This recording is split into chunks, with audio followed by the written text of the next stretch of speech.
bienvenue dans l'émission spéciale d'RVVS. Je suis ravie de vous retrouver. Aujourd'hui, nous allons parler d'un sujet assez peu commun dans les médias finalement. Bienvenue donc pour parler d'OVNI.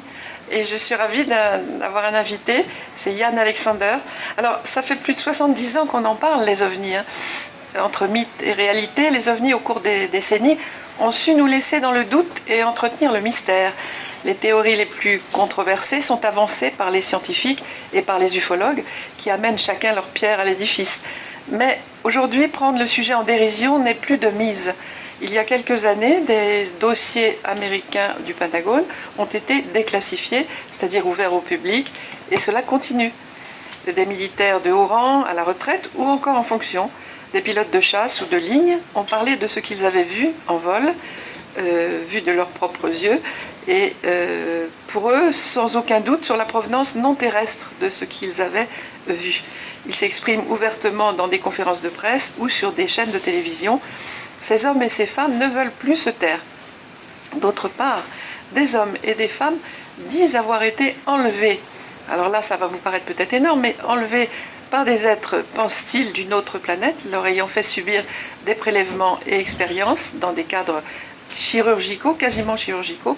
On les appelle des abductés. Ils sont des centaines en France, peut-être des milliers, parce qu'on c'est comme les NDE, les Near Death Experience, les gens ne disent pas tout et ne révèlent pas forcément leur vécu. Et ils ont créé une association, le CERO, C-E-R-O. D'ailleurs, Yann nous en parlera. Et cette association, c'est en fait afin de se rencontrer et de parler de l'expérience la plus improbable qu'ils ont vécue pour ne pas perdre pied, car il faut vivre avec, croyez-moi. Ce sont des gens comme vous et moi qui n'ont bien souvent aucune connaissance sur le sujet OVNI, et avant cette expérience, comment mettre en doute leurs paroles, ils n'ont absolument rien à y gagner. Vous comprenez ce que je veux dire? Pour en parler avec nous, donc j'ai mon invité Yann Alexander, qui est un expérienceur, comme on dit. Un expérienceur, j'utilise les termes qu'on utilise dans les gens qui ont vécu des expériences de mort imminente, des gens qui font l'expérience de quelque chose, tout simplement. Et c'est une grande chance de l'avoir avec nous, je le remercie beaucoup. Yann est un artiste, auteur, compositeur, interprète, donc de son métier, mais il a aussi écrit un livre sur le phénomène OVNI en Afrique, né d'une mère française et d'un père africain. Son parcours est atypique, comme vous pouvez vous en douter, et lui a permis d'accéder et de s'intéresser au phénomène OVNI en Afrique, ce dont on ne parle pas ou peu en Europe. D'ailleurs, c'est vrai. Bonjour Yann. Bonjour. Merci beaucoup d'être avec nous sur RVVS. Et vous m'avez dit avoir connu RVVS, et c'est vrai que vos chansons, vos musiques sont passées sur notre radio. Il y a un certain temps, mais bon. Ça reviendra. Voilà, maintenant qu'on vous revoit, on a noté des titres, et on les repassera avec plaisir. Donc je souhaitais parler avec vous du phénomène OVNI sans chercher le sensationnel, comme je l'ai fait il y a quelques années. J'avais parlé avec Joël Ménard qui est venu à cette radio. Paix à son âme. Et oui, il est décédé en 2022, je crois, ou 2021. 21. Et il aurait 80 ans peut-être maintenant. Et cet homme a passé 50 ans de sa vie pratiquement à travailler sur ces sujets OVNI, un professeur de mathématiques. Et c'est sûr qu'à cette époque-là, j'avais fait une émission avec Corinne d'ailleurs, mais je m'étais amusée avec des musiques un peu science-fictionnesques, je ne sais pas comment dire, X-Files. Donc, comme font tous les médias, et là on en a marre de ça. On n'a plus envie de rigoler avec ça. On voudrait quelque chose de sérieux et vous en parlez tout simplement, vous-même, sérieusement. J'en parle de façon naturelle parce que je crois que je suis contre la chape d'extraordinaire. Je n'aime pas l'idée que ce sujet serait tellement à part qu'on le distinguerait des autres et puis qu'on mettrait une couche extraordinaire.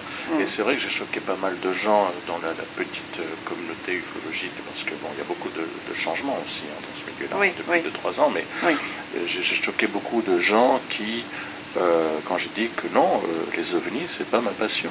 C'est pas du tout ma passion. Je veux dire, je me suis intéressé à ça parce que j'avais pas le choix. C'est devenu une obsession parce que je ne comprenais pas le double discours de nos élites, à travers les autorités, que ce soit des élites intellectuelles, et que je suis très sensible à la question déjà de par mon parcours, métis, appartenant à la communauté LGBT, enfin voilà, artiste, ça c'est atypique aussi, j'avais peut-être une prédisposition à ne pas accepter la stigmatisation, l'ostracisme. Et je ne vois pas pourquoi, à une époque où des gens racontent leur vie sexuelle, amoureuse ou financière sur tous les réseaux, Twitter, Instagram, à la télé, je ne vois pas pourquoi des gens qui ont vécu quelque chose hors norme devraient raser les murs. Tout à fait. Il n'y a pas de raison. Et donc il faut qu'ils aient vu un ovni, ou plus, hein, mais déjà le simple effort de voir un ovni et de le dire, ça peut créer des problèmes dans certains milieux, dans certaines familles. Mais non, je suis pas. J'ai dit plusieurs fois, je l'avais dit, l'ufologie doit être aussi ennuyeuse qu'un roman de Bernanos. Voilà, j'ai du grand respect pour Bernanos, c'est pas là l'enjeu, mais c'est une façon de dire il n'y a pas lieu de mettre les gens sous tension permanente avec ce sujet. Ça doit être ennuyeux comme l'économie, comme la science. Quand je dis que c'est ennuyeux, ça ne veut pas dire que c'est pas intéressant. Oui. Mais ça veut dire que dorénavant, des gens doivent être capables d'aller, il faut imaginer des gens dans un amphithéâtre pendant 4 heures se taper un cours sur les abductions. Je suis sûr qu'au bout de 4 heures, ils vont s'ennuyer. Et bien c'est très bien, c'est ça qu'il faut. Pas de l'émerveillement constant. C'est pas une distraction non, pour vous. Non, surtout pas. Voilà. Surtout pas. Donc, ni un truc risible, surtout, je veux dire, prendre en dérision. Ah non, il y a des gens qui ont fait des tentatives de suicide, il y a des gens il y a des couples qui ont divorcé. Pour vous dire, hein, là je parle même pas des abductions, là je parle même pas des enlèvements, de tout ça. Mais j'ai eu la discussion là en janvier avec 2 personnes dont la vie de couple, ils sont proches du divorce parce que la compagne ne supporte pas qu'ils s'intéressent à ces sujets-là. Alors qu'ils travaillent, qui fait rentrer l'argent à la maison, qui s'occupe des enfants, comme les tâches sont bien réparties, mais le simple fait qu'ils s'intéressent à ce sujet, c'est une source de friction. Alors comment vous le prenez? Est-ce que ça vous fait peur? Trop peur aux gens, justement, de pouvoir... C'est vrai que c'est un sujet quand même qui peut être un peu anxiogène, mais en même temps... Je crois que ce qui est déstabilisant à l'heure actuelle, d'abord c'est un sujet déstabilisant, mais je crois que ce qui est perturbant avec tous les changements qu'il y a, les lanceurs d'alerte qui parlent, les militaires qui parlent, les gens, la parole qui se libère, y compris chez les civils, il y a quelque chose de perturbant. On a dit pendant longtemps aux gens, grosso modo, on leur a fait comprendre qu'il était de bon ton de se moquer de ces sujets-là. Et là, ils se retrouvent face à des gens qui sont de leur génération, qui ont fait les mêmes études, qui ont le même cursus à peu près, de classe moyenne, souvent, et qui disent « Ah, regardez, des intelligences non humaines supérieures à l'homme, ça existe peut-être. » Tant que c'était des gens qui se baladaient en toge violette dans les rues de Paris, tant que c'était des excentriques, parce que moi je suis artiste, mais je ne suis pas particulièrement excentrique, je ne pense pas en tout cas, tant que c'était des gens très excentriques, très marginaux, extrêmement marginaux, ça passe très bien. Mais oui, c'était pas une menace. Ça ne remettait pas en cause la grille de lecture d'une personne. Mais quand c'est votre voisin qui vous ressemble, qui va faire ses courses à Monoprix, à Franprix, qui va mettre son argent pour la pompe à essence et qui est préoccupé lui aussi comme vous par ses points de retraite, là c'est compliqué, c'est très compliqué. C'est vrai, donc vous le traitez comme un sujet de société. C'est un sujet de société, et ça doit être un sujet de société parce que, et là je vais me faire l'avocat du diable, admettons de toute façon, admettons que tout ça soit pas vrai, admettons, évidemment c'est pas ma conviction, mais admettons, il n'en reste pas moins qu'il y a des gens qui vivent quelque chose qui est anormal. Donc qu'est-ce qu'on propose? Des médicaments, des antidépresseurs, une chemise dans le dos, enfin... oui, tout à fait. Voilà. Vous pensez qu'on a atteint un virage, enfin un tournant, que les choses changent avec ce qu'on a. Alors pourquoi? Alors les choses changent, mais il y a un problème, comme je disais en off, c'est qu'on est dans une société à plusieurs vitesses. C'est Alexander Sheldon Duplex, qui est un spécialiste de la marine de guerre, qui disait récemment sur BTLV que la divulgation a commencé, mais simplement que les opinions, pour le moment, sont amorphes. L'opinion publique de façon générale est amorphe, mais si vous regardez bien, pas que sur le sujet OVNI, l'intelligence artificielle, qui est un vrai sujet, dont on parle pour le coup beaucoup. On parle beaucoup, mais pas forcément. Alors, on en parle beaucoup dans les médias, mais ça ne se répercute pas encore dans l'opinion publique. Allez simplement dans votre quartier, demandez aux gens qu'est-ce qu'ils pensent de l'intelligence artificielle. Ils ne savent même pas ce que veut dire AI ou IA. Donc, il y a des opinions qui sont amorphes sur tout un tas de sujets, et les ovnis font partie de ce sujet. Pourquoi il y a un changement? C'est parce qu'il y a beaucoup de militaires qui parlent, comme s'il y avait une urgence. Et la question, c'est de savoir pourquoi ils estiment qu'il y a une urgence. Est-ce que c'est David Grush qui a lancé, enfin le lanceur d'alerte, si on peut dire, est-ce que c'est lui ou c'était avant? David Grush a accéléré les choses en juin 2023, évidemment. Il a accéléré les choses, c'était un ancien vétéran Oui, qui a vous fait pouvez la nous dire guerre, qui il est, oui. effectivement, qui a fait la guerre en Afghanistan. Pilote d'hélicoptère. Pilote d'hélicoptère. Bon, c'est un parcours assez particulier et dont la parole a été autorisée. Il a été autorisé à dire certaines choses. On n'est pas autorisé comme ça. Non, aux États-Unis, je pense pas. Ni ailleurs d'ailleurs. Ni ailleurs, oui. Mais voilà, il a dit des choses.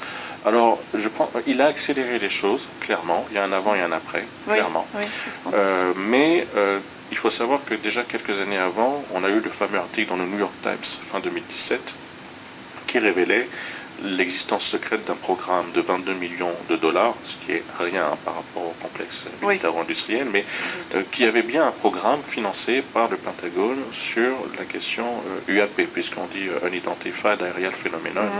Maintenant, on dit de moins en moins OVNI. On dit PAN aussi, PAN? On dit PAN, effectivement. PAN? PAN, tout à fait. Oui. Et donc, cet article dans le New York Times je dirais que le New York Times, c'est l'équivalent du Monde à la Belle Époque, donc un média de plutôt bonne qualité, oui, tout à fait. On ne peut pas taxer de complotistes ou alternatifs ou tout ça. Exactement. Après, on est toujours le complotiste de quelqu'un, je mets des guillemets. Mais en tout cas, bon, c'était le New York Times et à partir de là, il y a eu une sorte d'accélération. Tout au long, on a eu aussi la NASA avec Bill Nelson qui a fait un discours remarquable à la fin de l'année 2021 avec des sous-entendus. Qui nous a mis là? D'où venons-nous?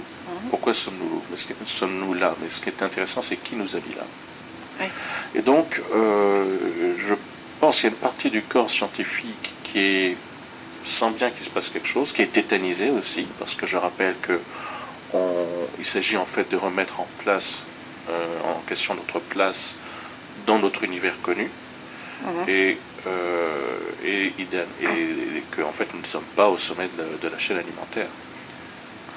Et ça, c'est angoissant effectivement pour beaucoup de gens. Est-ce que vous pensez que les États-Unis particulièrement préparent le public à quelque chose en douceur pour est-ce qu'ils lâchent un petit peu, ils lâchent leur dossier? En douceur, je ne sais pas. Qu'ils préparent quelque chose, oui, parce que de toute façon, les gens aiment bien opposer Biden et Trump. Les États-Unis restent les États-Unis, ils ont leurs propres intérêts. On va dire qu'avec Trump, c'est l'affirmation claire et nette du retour des grands États-Unis, assez brutaux, assez impérialistes, et qui vont de toute façon mettre en place une sorte de narratif autour de la question UAP, ne serait-ce que pour contrer la Chine, qui avait l'intention de sortir certains éléments au reste du monde il y a 2 ans. Ah oui. Voilà, faut le rappeler, la Chine et les États-Unis sont à couteau tiré sur cette question. D'accord. Les Russes? Les Russes un peu également, mais les Russes actuellement sont plutôt les vassaux de la Chine. Oui. Puis on le sait moins peut-être parce qu'ils sont... Non, pas forcément, non, on sait des choses. Non, on sait. Alors quand même, la Russie et les États-Unis ont collaboré sur ce sujet pendant la guerre froide. Oui, c'est vrai. Alors peut-être que maintenant, avec ce qui se passe dans le pays, on en parlera moins. Mais c'est vrai que là, on a l'impression que vraiment beaucoup de grands pays s'y intéressent. Oui. La France, enfin l'Europe, on en parle moins. On en parle moins, mais il y a des choses en Europe aussi. Parce que bon, déjà, il y a eu le fameux colloque à la Sorbonne en novembre 2023. Oui, ça, j'avais oublié de le dire. En 2023. Voilà, en novembre 2023, et qui est vraiment historique. Avec des noms connus. Évidemment, il y avait l'ancien adjoint de la sécurité Christopher Mellon, il y avait le scientifique Avi Loeb, à qui on doit le Galileo Project. Est-ce qu'il y avait Jacques Vallée ou des gens comme ça? Jacques Vallée était là, il y avait Fabrice Bonvin, l'ufologue suisse, il y avait... alors Leslie Kean n'était pas là. Il y avait Éric Zurcher, Philippe Guillemant, le physicien Philippe Guillemant. Donc on précise que ufologue veut dire un peu spécialiste voilà. Sur les ovnis. Je m'excuse par rapport à nos auditeurs. Moi-même, c'est vrai que je ne le prends pas comme une insulte qu'on dise que je suis ufologue, mais moi, je ne me considère pas tel quel. Voilà. D'accord, Pourquoi? Parce que je n'ai pas la distance nécessaire. Je suis quelqu'un qui a vécu des choses et qui s'y est intéressé parce qu'il n'avait pas le choix. Justement, la première question, c'était comment êtes-vous venu, Yann, à vous intéresser à ce phénomène OVNI? Parce que déjà, tout au long de ma vie, j'étais confronté à des choses que je qualifiais de paranormales. Et puis à la fin de l'année 2013, j'ai été confronté à une observation d'un ovni à Massy-Palaiseau en région parisienne, qui m'a mis dans un état de sidération absolue. Vous pouvez nous en parler? Oui, bah, je rentrais, à l'époque je faisais du covoiturage, donc je revenais d'Angers, où mes parents habitent, et on m'a déposé à la station RER Massy-Palaiseau. Et quand on arrive au niveau de Massy, il y a une sorte d'embranchement, de croisée, de carrefour. Le conducteur discutait avec les deux personnes qui étaient derrière, moi j'étais à la place du mort, et quelque chose a attiré mon attention au-dessus d'immeubles. C'était très rapide, extrêmement rapide, et j'ai eu un choc parce que c'était tellement grotesque, c'était vraiment la caricature de l'objet, vraiment, c'était... Ça se présentait comme comme une soucoupe, avec des bases roses et vertes. Il y a eu une confusion totale. D'abord, je ne pouvais rien dire au conducteur, je ne pouvais pas parler, je ne pouvais rien dire. Mais surtout, je me suis dit, mais... je m'excuse pour les gens de Massy, mais un ovni à Massy, voilà. En région parisienne, oui. C'était tellement grotesque au-dessus d'immeubles à Massy. Il y en a eu à Manhattan aussi. Mais oui, mais on a... Malgré l'ouverture d'esprit, on a quand même des caricatures, des images d'Épinal dans notre esprit. Bien sûr. Dans la forêt, au-dessus de la campagne. Dans la forêt, dans la campagne, ou alors Independence Day avec la grande ville. Non, à Massy, non. Mais c'est comme ça que j'ai appris plus tard qu'en fait, en région parisienne, il y avait eu beaucoup d'observations. Alors bon, là, ça m'a perturbé, je suis rentré, et puis j'ai eu des violentes douleurs dorsales ensuite pendant plusieurs semaines, des cauchemars nouveaux, assez éprouvants, très éprouvants, des insomnies. Vous pensez que c'était juste vous qui aviez réagi comme ça, ou vous avez reçu quelque chose? Je l'ignore. Je l'ignore complètement. Toujours est-il que j'étais obligé de m'intéresser à ce sujet, au point de faire des nuits blanches, parce que j'essayais de lire tout ce qui se disait. Alors il y avait le pire et le meilleur, on va dire, évidemment. Et puis surtout beaucoup de souvenirs qui remontaient. Qui avaient toujours été là, mais de choses que j'avais vues quand j'étais petit au Canada, ou parce que mon père avait été diplomate, il avait travaillé pour l'ambassade du Gabon. Vous avez voyagé à pas Ottawa. mal, Non, pas tant que ça. Non. Mais en tout cas, j'ai vécu au Canada pendant ma petite enfance à Ottawa. Et c'est vrai que bon, il y avait toujours eu en toile de fond cette tête de monstre que j'avais vue quand j'étais petit à travers la fenêtre, mais j'étais petit, j'avais quoi? J'avais 4-5 ans, c'était... Oui, mais ça vous avait marqué? Ça m'avait marqué, mais après, vous grandissez, puis vous dites que c'était un rêve. Non, on n'oublie pas, non, j'ai pas oublié. Non, c'est pas l'oubli, oui, c'est ça. Mais on met de côté, c'est là, c'est là. Oui. Mais je me suis dit que ça devait être un rêve, puis d'autres choses qui s'étaient passées à Ottawa, des choses très, très, très étranges, et qui me sont revenues en pleine face à ce moment-là. Après avoir vraiment observé ce phénomène-là. Oui, donc les choses, marquent. Donc c'était pas une passion du tout pour vous? Non, et je dois dire que cette semaine, par exemple, j'ai lu le témoignage d'un ancien militaire, Robert Glitch, un ancien vétéran, qui donne des conférences très techniques, qui n'ont rien à voir avec le sujet OVNI, à travers tous les États-Unis sur la sécurité, et qui a accepté de parler avec Ross Coulthard, qui est un journaliste australien qui est basé aux États-Unis, qui travaille pour le média News Nation. Et j'étais confondu parce qu'il disait à peu près des choses que moi-même j'avais vécues. Et c'était à la fois émouvant, triste, déstabilisant. J'étais dans le métro, je me suis dit, est-ce que je sors et je me pose sur le siège pour laisser descendre la pression? Et je me dis, il a vraiment dû se passer quelque chose pour que chaque fois qu'on évoque ce genre de sujet, je n'ai pas du tout le même genre de réaction. Je peux voir des horreurs, j'ai vécu plein de choses, je veux dire... je ne suis pas à l'abducté de service, c'est pas...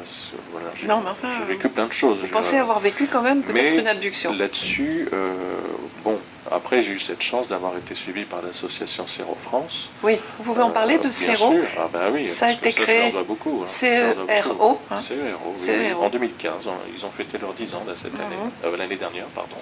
En 2014, pardon. Et vous les avez côtoyés?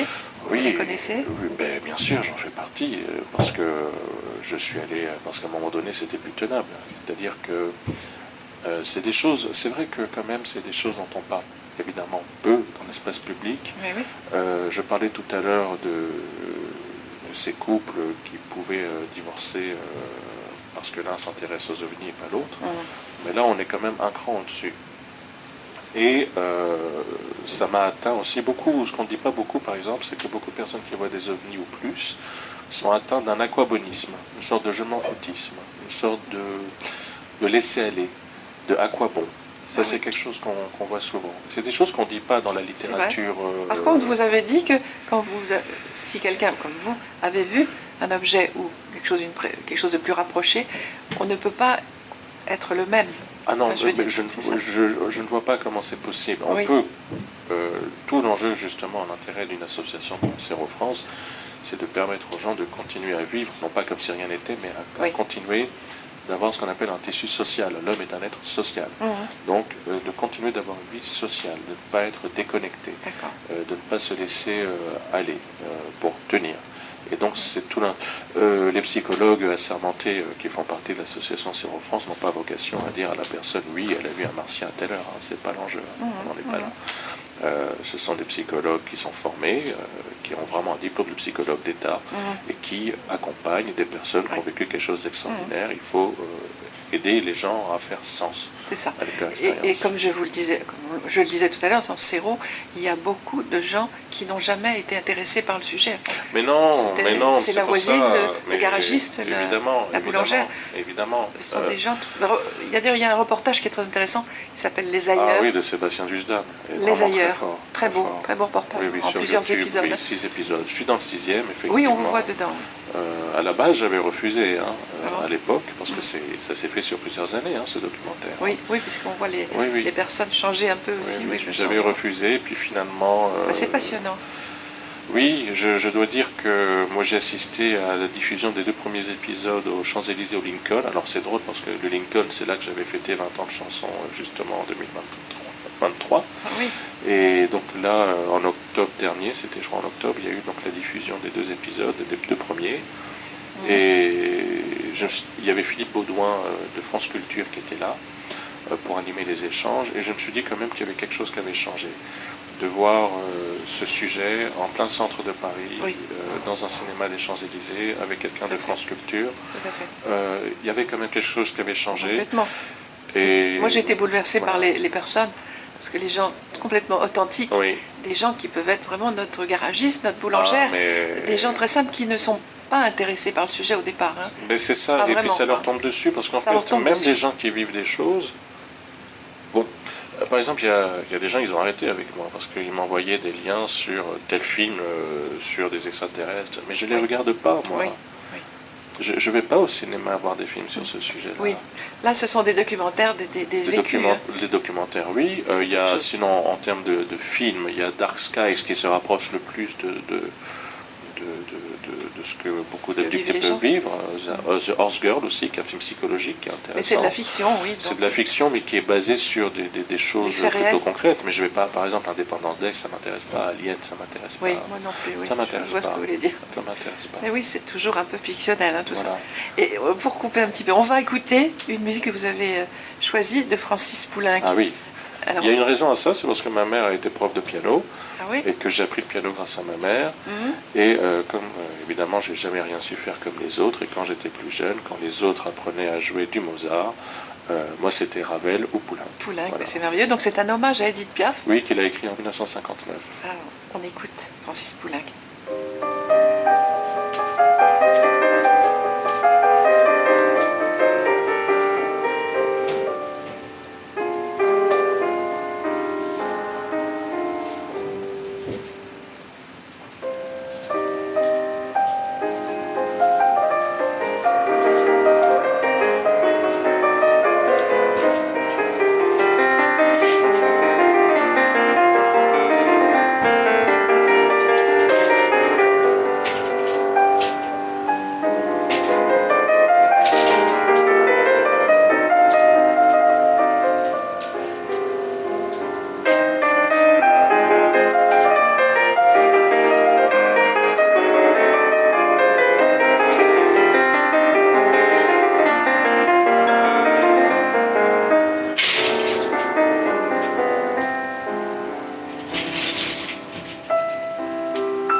Merci.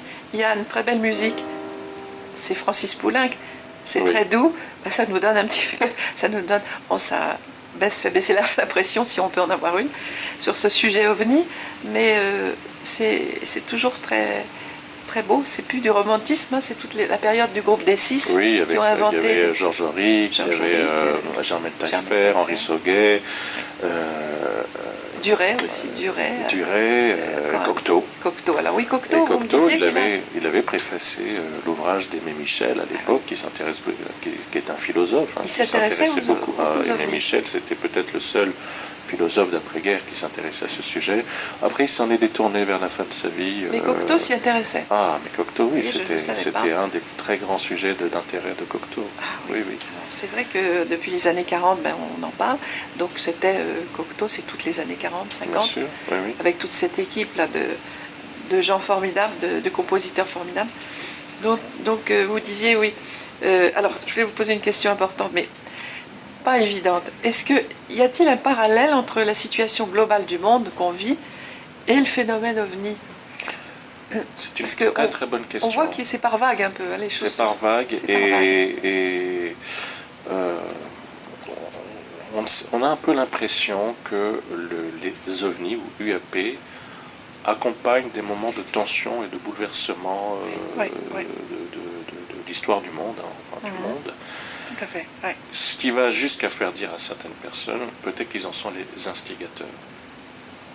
Et alors là, c'est très effrayant, parce que ça veut dire que nous n'avons pas notre libre arbitre. Oui, c'est ça. Voilà. Alors vous, je dis qu'est-ce ce que que vous des gens pensez? disent. Oui, Moi, je ne pense rien, je regarde des vidéos de chatons sur TikTok, et je suis très heureux comme ça. Ben, c'est ça, on peut vraiment, on peut vraiment pas dire ce qu'on pense là-dessus, parce qu'il y a tellement de choses possibles. J'ai eu une discussion en off avec quelqu'un qui est très intéressant, qui avait écrit le livre OVNI 60 ans des informations, François Parmentier. Oui. Ça date de 2004, mais c'est une référence, je vous conseille de le lire à nos auditeurs, si vous voulez vraiment une entrée en la matière, que vous ne connaissez pas le sujet. C'est un... Redites-nous le titre. OVNI 60 ans de désinformation de François Parmentier, et qui ouvre la collection espionnage inaugurée par Vladimir Volkov à l'époque. Et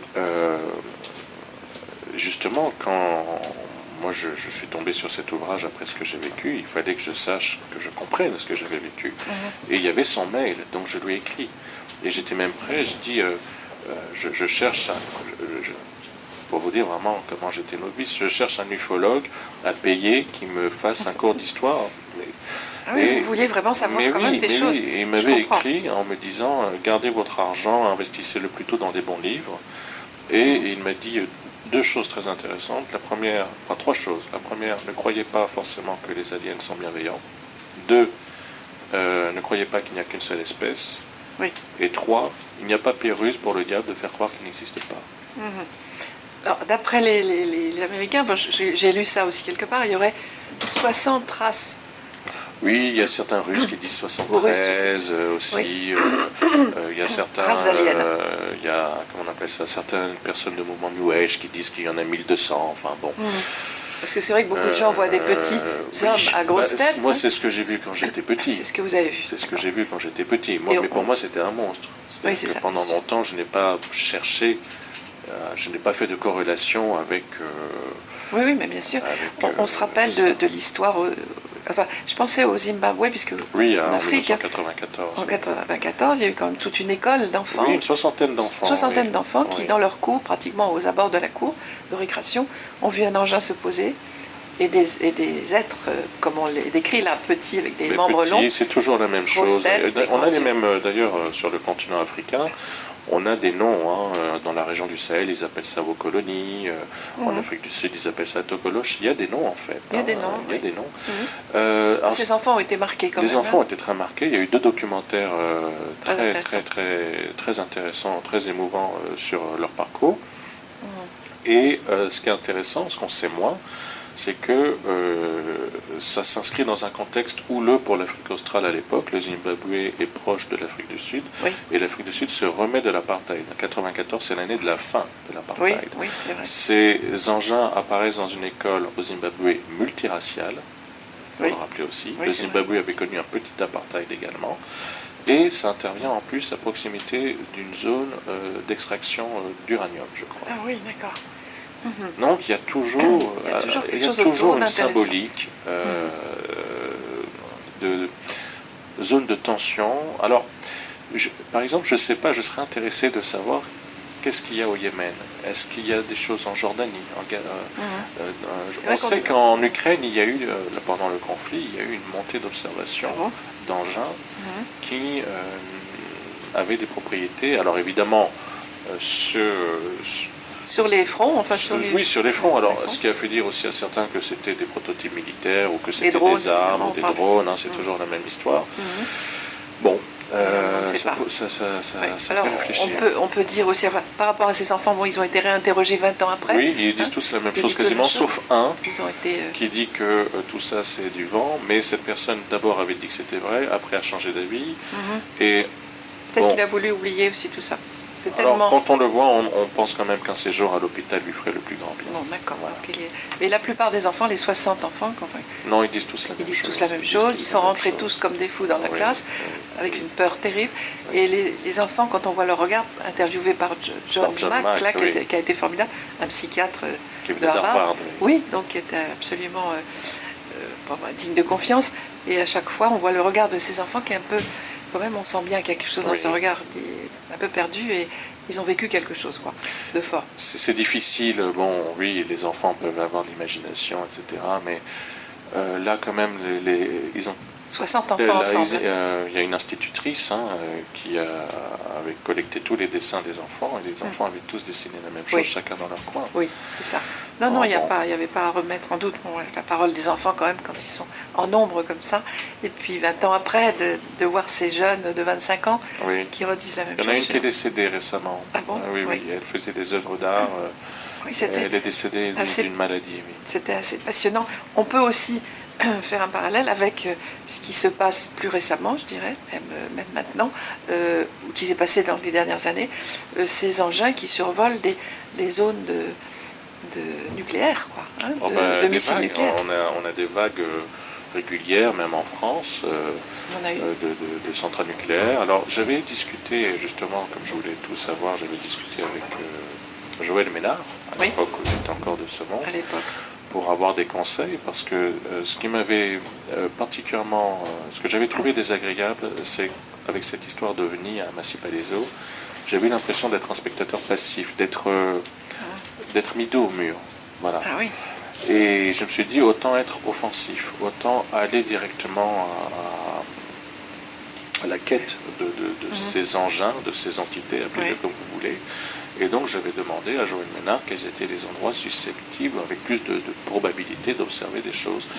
Il avait pris le temps de me répondre. Donc évidemment, il y avait les sites nucléaires, mais il y avait aussi les barrages, les friches industrielles, beaucoup sur les côtes. Il m'avait dit notamment la Bretagne, la Normandie, le port de Toulon. D'accord. Donc il m'avait quand même... oui, vous avez donné des endroits. Tout à fait. Mais c'est vrai que par rapport à ces drones, entre guillemets, qui survolent ces centrales nucléaires et ces zones de missiles, avec des nucléaires, quoi, en fait, sont quand même survolés, et il y a eu quand même quelque chose. Alors c'était peut-être moins récent, les missiles ont été désactivés quand même. Oui, ça c'est... Alors, il n'y a pas si longtemps. Non, mais il y a eu plusieurs fois. Il y a eu plusieurs fois où les missiles ont été désactivés aux États-Unis, particulièrement, je crois, au Canada. Et on le sait moins, des missiles qui ont été activés en Russie et qui ont été désactivés par des êtres humains. Ah oui, d'accord. Ça, c'est important de le dire parce que cette partie-là, on la nie moins. Et on se concentre sur le fait qu'il y ait des missiles qui sont désactivés, ce qui fait dire à certaines personnes idéalistes que c'est pour lutter contre le méchant nucléaire, etc.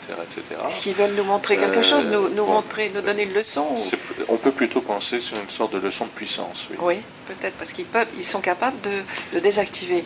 Donc, il faut se référer aux émissions de Philippe Fabry, notamment, qui est un historien généraliste, mais qui justement, il a cette approche-là. Il faut que le sujet OVNI soit mis dans une approche généraliste. On ne peut plus le mettre séparé du reste, c'est plus possible. Et donc Philippe Fabry intègre le sujet OVNI dans une émission généraliste, et il a fait le même constat que j'avais fait quand je me suis intéressé à l'Afrique. Dans les pays riches développée, avec des bonnes infrastructures, on a l'impression que les ovnis jouent au chat et à la souris. Dans les pays pauvres, il y a de moins en moins de pays pauvres actuellement. Il y a toujours de la pauvreté, mais des pays pauvres, on a de moins en moins. Mais dans les pays pauvres, le phénomène ovni, alors j'emploie le mot phénomène un peu malgré moi, parce que j'aime pas le mot phénomène. Oui, mais enfin ça regroupe un peu mais on tout. va dire ça regroupe. Le phénomène ovni se montre de façon extrêmement violente.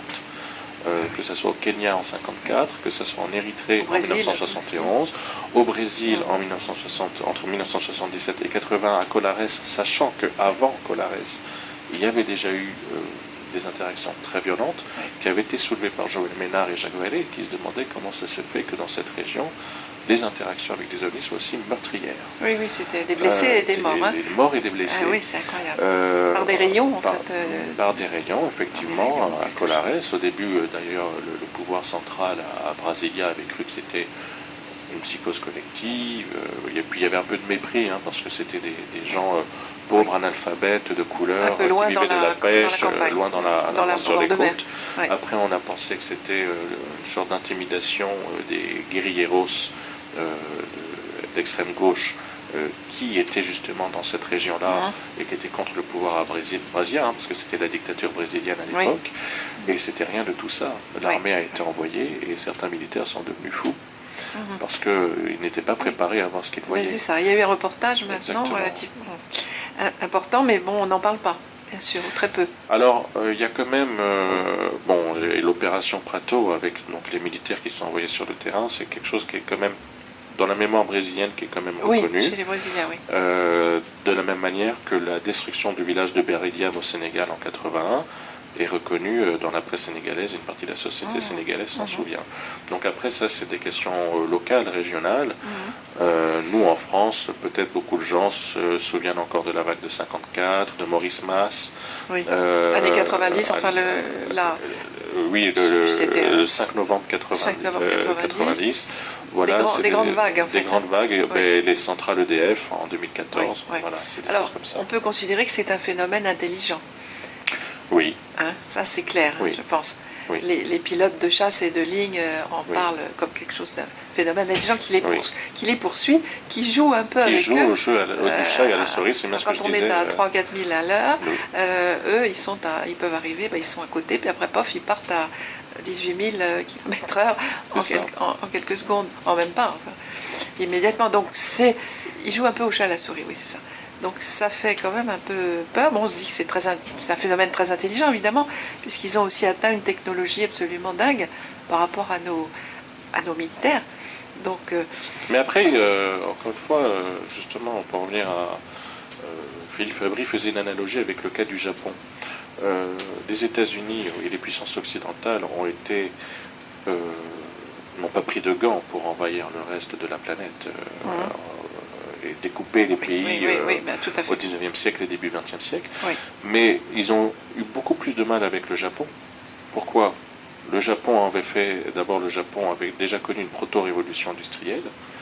Le Japon avait des structures économiques proches de l'Europe et des États-Unis.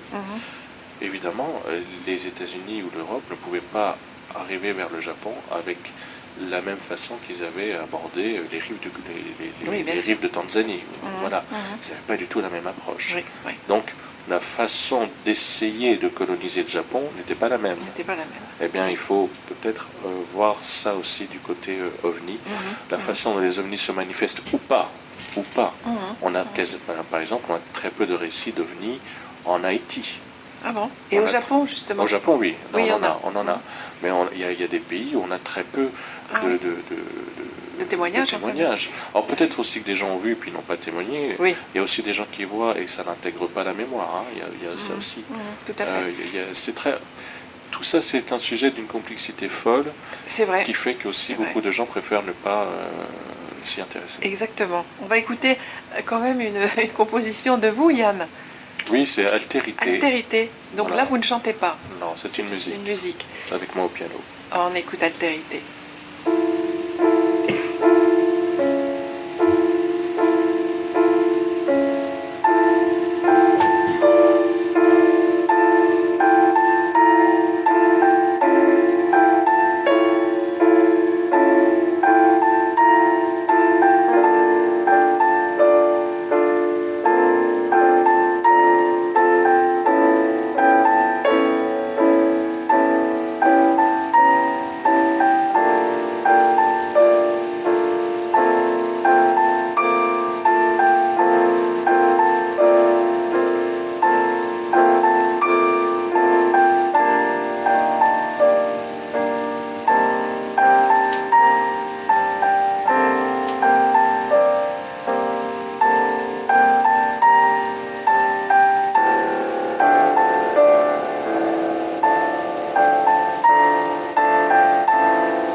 dans le studio. C'est très joli cette musique, c'est magnifique. Merci. Ça ressemble un peu à ce que font le groupe des 6. Ah, mais ça vient pas de nulle part, j'ai très marqué.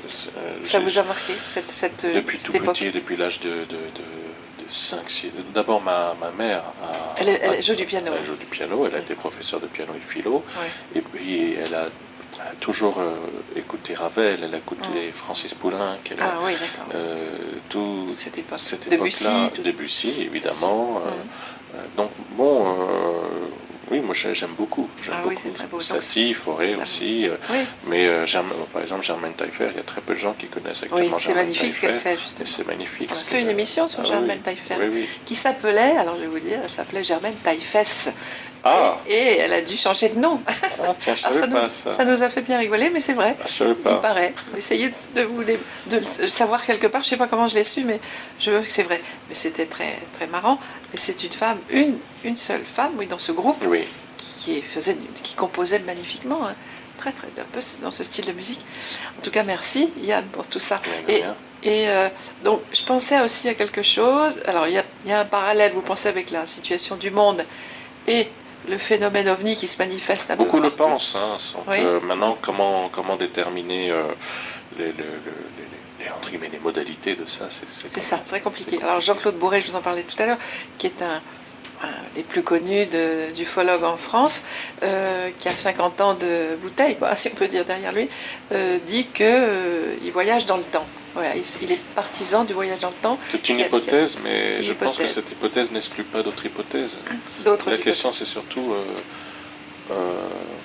il est possible qu'on ait été, nos sociétés ont été conditionnées par une certaine perception de la physique, une certaine façon d'envisager la science, et que peut-être là en ce moment on assiste à une sorte de déboulonnage. Et de la physique quantique aussi. Oui, mais même sans aller jusqu'à la physique quantique en fait. Parce que qu'est-ce qui est délicat pour la personne qui a une near-death experience ou quelqu'un qui reçoit une visite dans sa chambre ou même qui voit quelque chose de perturbant quand il se balade en forêt?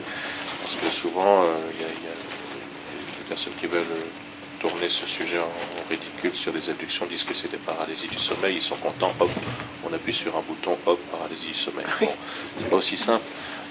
Mais quel est le point commun et problématique? C'est qu'on a des personnes qui sont confrontées à une autre réalité. Oui, exactement.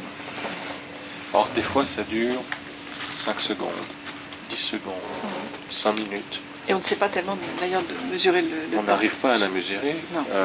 Bon, on a des temps manquants, hein, ça, oui. Voilà, mais on n'arrive pas à la mesurer. Mais il y a l'idée qu'il y a une autre réalité. Alors c'est quelque chose en plus étonnant parce que on a en Afrique, en Asie, beaucoup de chamans qui disent ça. Il y a du spirituel. Donc, du spirituel, mais attention, du spirituel, pas au sens Jésus ou Bouddha. Non, pas au sens des religions. Pas au sens des religions. Mais on a effectivement beaucoup de... Au Gabon, on les appelle Nganga, qui sont des intercesseurs entre différentes réalités. Alors toutes les civilisations, on peut dire, quand on voit toutes les civilisations anciennes, que ce soit le Pérou, que ce soit... On pense aux plaines de la Nazca, on pense... Bien sûr, aussi à l'Égypte, quand on voit évidemment les pyramides, enfin tout ce qui a été dans ces grandes civilisations, on voit bien qu'il y a quelque chose qui est venu du ciel, qui les a perturbés, qui leur a apporté un savoir, quelque chose. C'est inaudible pour une partie du monde archéologique actuellement. Inaudible. C'est vrai. Et pourtant, il y a une émission assez tard le soir sur une des chaînes, je ne sais plus, qui parle un peu de ça et qui ouvre un peu l'esprit là-dessus. Il y a urgence parce qu'à un moment donné, il faut savoir ce qu'on veut. Parce que il y a quand même une forme de névrose collective. On va prendre un exemple. Sur une grotte préhistorique, hein, on va voir une gravure rupestre. On va voir clairement une antilope. On va voir clairement des gens chasser l'antilope. Et au-dessus, on va voir un engin qui a une forme de soucoupe. Il faut quand même se poser la question pourquoi, avec ce genre de gravure, des gens vont dire non, mais ça c'est pas une soucoupe, mais ça c'est une antilope. Donc, on est capable de reconnaître que nos ancêtres ont vu l'antilope, mais ça, non, c'est pas une soucoupe. Non, ça devait être autre chose, ça devait être une allégorie, Oui, ça c'est devait ça. être un totem, ou peut-être un soleil mal dessiné. On patauge, en fait. Oui, c'est vrai. On patauge. Je vois dans beaucoup de civilisations, hein, en Amérique du Sud, beaucoup, on voit Bien ces sûr. engins avec ces petits bonshommes dans l'engin avec Mais des vous allez dans la casques. civilisation aborigène qui elle-même se dit civilisation du rêve, Dreamtime, hein, c'est la civilisation du rêve, c'est l'une des plus vieilles civilisations du monde, et ils ont tout au niveau de leur gravure, des représentations d'êtres qui n'ont rien à envier à ce que l'on trouve ici. Et ils viennent du ciel, hein, et comme qui par viennent hasard, du ciel. Il y a toujours cette idée donc de des dieux venir venant du ciel, pour eux des Chez dieux. les Dogons, également, en Afrique, on a le cas des Dogons. Oui. Alors, tout dépend. Soit on estime que c'est le hasard, un mélange d'hasard, de croyance et d'allégorie, ou alors il y a vraiment quelque chose qui s'est passé, qui a déclenché quelque chose. Oui, tout à fait. Et ça, on peut le voir sur le monde entier, hein, dans tous les pays du monde. Je pense, oui, quasiment, oui. Oui, c'est vrai. Alors, par rapport aux planètes, parce qu'il y a un télescope Webb qui a été fait il n'y a pas très très longtemps, hein. Je crois que c'est aux États-Unis. C'est Monsieur Webb qui l'a fabriqué. Et on a pu trouver des milliards d'exoplanètes. On s'est aperçu que c'était plus peut-être des centaines de milliers, mais c'était des centaines de milliards.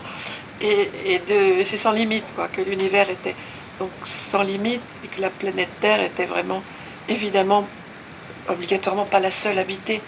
Donc on commence même les scientifiques le disent quand même. Donc il y a quelque chose qui se... C'est Nathalie Cabrol en France. Oui, Nathalie Cabrol qui est célèbre, intéressante, oui. On peut toujours un peu reprocher au SETI, effectivement, de s'intéresser à des signaux à des milliards d'années-lumière et puis de faire une cécité absolue sur les ovnis qui nous visitent. Hein. C'est quelque chose qui est reproché au SETI. Mais ça paraît quand même assez évident maintenant. Quand même, elle fait progresser comme elle passe, comme moi, comme d'autres, on passe dans des médias généralistes, donc forcément, il y a des gens qui nous écoutent et qui disent, c'est peut-être fouiller le sujet. On peut fouiller. Oui, les gens vont peut-être regarder un petit peu plus. Ce serait bien par rapport aux abductions, aux enlèvements. C'est quand même un gros sujet, quand même. Excusez-moi. Il y a eu aussi des animaux qui ont été enlevés, qui ont été coupés. Je ne sais pas comment on peut dire. Il y a eu des histoires assez atroces avec des mutilations animales. Il y a eu quelques cas de mutilation humaine aussi, très très peu, mais il y en a eu au Brésil et au Texas. Et peut-être une sombre histoire au Pays de Galles dans les années 80. Je ne vais pas rentrer dans les détails, mais il y a eu des cas assez atroces. Au niveau des mutilations animales, oui. Alors il y a une histoire assez connue dans la littérature ufologique. Ça se passe donc aux États-Unis dans les années 70, je crois que c'est en 74, et ce sont donc des ouvriers latinos qui travaillent. C'est peut-être de l'extraction de matière, je ne sais plus le nom, ça me reviendra. Et c'est en fin d'après-midi, ils sont sidérés parce que au loin, il y a un élan qui broute, et ils voient un objet classique survoler l'élan, et puis l'élan est soulevé, et on retrouvera la carcasse de l'élan mutilée quelques jours plus tard. Quand le patron arrive, donc là les ouvriers sont latinos, ils viennent du Mexique directement, et le patron est un blanc états-unien. Il arrive et il voit que les ouvriers sont complètement silencieux, tétanisés, et il essaie de comprendre ce qui se passe. Et l'un des ouvriers lui raconte ce qui s'est passé, et le patron est très surpris, et l'un des autres dit c'est quelque chose qui vient de fort fort longtemps. Voilà, c'est quelque chose qui est là depuis fort fort longtemps. Et c'est des gens du Mexique qui ont justement cette tradition-là, enfin cette vision qu'il y a des gens qui viennent du ciel ou d'une autre dimension, parce que c'est aussi ce que dit David Grush, il parle de dimension. Il parle d'une autre dimension, oui. Mais qui viennent d'un temps où peut-être les hommes n'existaient pas. Alors, par rapport aux abductions, on va rentrer un petit peu dans le vif du sujet, ce qui est quand même très délicat, parce que c'est un sujet très très très lourd. Ce sont quand même des gens qui sont enlevés, qui expliquent. Et quand on regarde un petit peu, par exemple, le film dont je vous parlais tout à l'heure, Les Les Ailleurs, ailleurs. où il y en a d'autres aussi, de Stéphane Alix aussi, qui a fait des Oui, un reportages très bon documentaire. Oui, intéressants, oui, oui, très très bon. qui est passé à Oui, la oui, télévision il y a oui, quelques oui, années. oui, sur M6. Donc, Stéphane Alix, ça fait beaucoup. Hein, pour il le a fait sujet. beaucoup, je trouve Beaucoup. aussi, et il interviewe des gens qui sont des gens mais lambda, quoi, comme vous et moi, et qui racontent des choses absolument dingues qui leur arrivent, et que même leurs enfants risquent d'être aussi abductés, quoi. Donc Mm. c'est un peu générationnel. Oui, Donc c'est assez fou, et il raconte le processus. Donc la personne est dans son lit, souvent, souvent, pas toujours, pas toujours. Hein, et se pas retrouve toujours. paralysée quelque Oui. part, se retrouve, et voit au-dessus d'elle Des êtres. des oui. êtres. Alors Mm. on peut parler de Et second. souvent, elle ne se rappelle Elle plus après ce ne qui se se rappelle plus passe. après. Et elle est quand même, il y en a une qui raconte qu'elle est quand même un peu soulevée de son lit. Oui. Son mari dort toujours, C'est ça. et elle est soulevée, elle passe carrément à travers la fenêtre, Oui, oui, et, oui, oui. et va dans cet engin qui est au-dessus, hein, qui est pas loin, et elle passe du temps comme dans une salle d'opération, sur une table métallique, et avec ses êtres autour, et elle subit des prélèvements quand même, souvent Ah oui, il y a gynécologiques. beaucoup de pression aux parties génitales, hein, chez Oui, les hommes, chez c'est les ça. femmes, Oui. après ce genre de choses. Oui. Il n'est pas forcément dit que, par exemple, quand quelqu'un traverse un mur ou une fenêtre, il y a aussi cette hypothèse que ça peut être un leurre qu'on met dans la tête de la personne. Ça ne veut pas dire qu'elle traverse Oui, vraiment, oui, d'accord, peut-être. mais il y a l'idée de leurre. C'est très important parce que de la même manière qu'on est capable d'induire, d'injecter des faux souvenirs chez un être humain, entre humains, on sait le faire, hein, Oui, dans oui, les guerres, tout ça, on sait le faire. On peut tout à fait penser qu'il y a d'autres types de technologies qui sont capables Tout à fait. Et il n'y a pas, pour nos auditeurs, je vais être très clair, je ne crois pas au mystère et à la magie. Hein. Non. Je pense qu'il y a quelque chose de très terre à terre, Oui, oui, aussi bouleversant et bizarre parce qu'on n'a pas l'habitude, non. mais je n'y vois aucune magie ni aucun Non, mystère. non, non, pas du tout. Et là, c'est tout à fait, ils se rendent bien compte qu'on va aller explorer un petit peu leur corps, et puis leur prélever quelques, alors comme vous disiez, plutôt au niveau des organes génitaux, et on sent qu'ils veulent prélever quelque chose pour continuer, et peut-être qu'ils Forme de veulent... traçabilité. Oui, il y a quelque Oui, chose qui peut oui, se oui. passer. Il y en a même un qui raconte dans Les Ailleurs qu'il aurait un fils, donc sur une autre planète, il pense, mais autre part.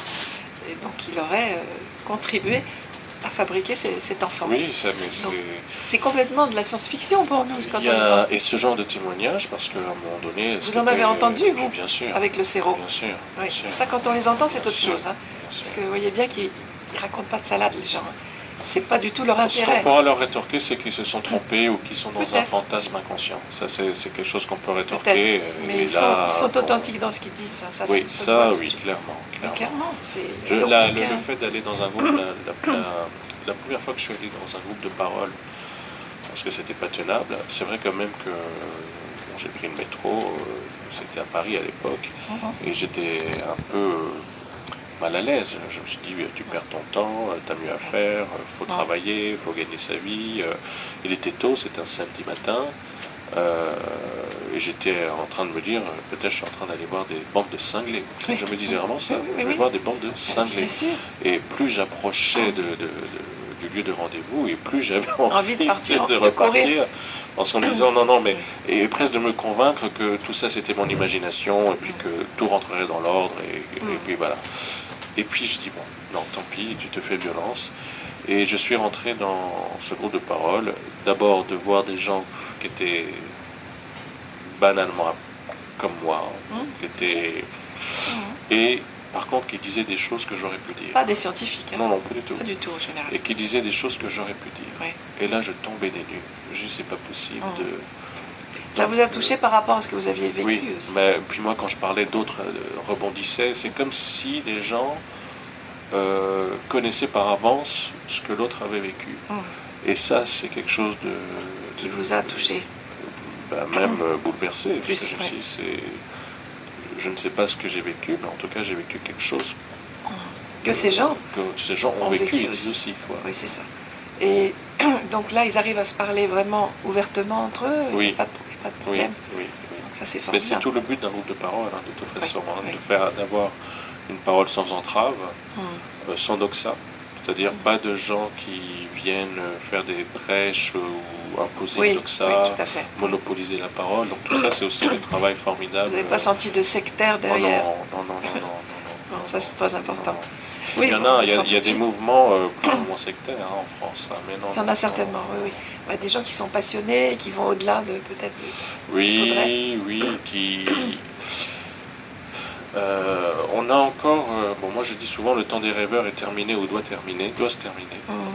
Je pense qu'on n'a plus le luxe de rêver sur ce sujet-là, mais Mhm. il y a encore des gens qui voudraient que ça soit un secret d'initié et de rêveur. Et ces gens-là ont tout intérêt à plaquer sur l'alien leur propre fantasme. Mhm. Et ces gens-là ne peuvent pas supporter tout ce qui se passe actuellement, parce que tout ce qui se passe actuellement est peut-être en train de démonter tout Oui, oui. le fantasme qui s'était mis en Mhm. place. Oui. Donc là, pour le moment, on a des mouvements effectivement New Age, crypto-sectaires qui essayent de gagner du temps et de l'argent au passage, mais qui n'est pas sûr que, j'ai envie de dire, c'est un peu le dernier chant du cygne. Voilà. Mhm. Mais on est sur un processus quand même de divulgation Oui. qui est clair et net là.